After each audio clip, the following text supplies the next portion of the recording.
কোৱা ছাৰ কি কৰিছা? পিঁয়াজটো কাটিছোঁ চাইছোঁ পিঁয়াজটো কম হৈছে নে বেছি ধৰক পকৰি পকৰিত কোনে কি দি সুধিছে? পকৰিত অকল নহৰু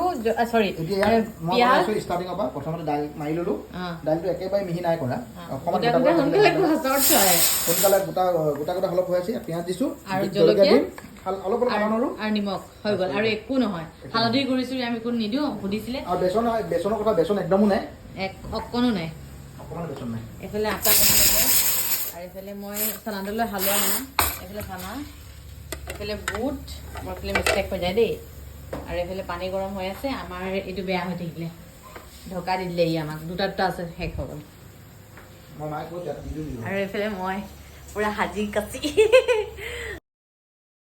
ইফতাৰ সন্মুখত 5 মিনিটৰ আগত লৈ বহি ল'ব লাগে আৰু এইখিনি সময়তে আল্লাহ ওচৰত যিমান যি উইচ আছে আপোনালোকে খুজিব পাৰে আল্লাহ এইখিনি সময়তে সোনকালে দুৱা কবুল কৰে চবৰে আৰু সকলোৰে কাৰণে কৰিম মোৰ কাৰণে আপোনালোকে কৰিব একেবাৰে নাপাহৰিব দেই আমাৰ ৰোজা কৰা মানুহজন এয়া নিৰঞ্জন বৰুৱা 2 নম্বৰ কৰিলোঁ প্ৰথম ঘৰ ইফতাৰ কৰি আহিলে এতিয়া ছেকেণ্ড ঘৰ আমাৰ আকৌ কোনে চানলে ইয়াক হেৰি দিছে ইনভিটেশ্যন দিছে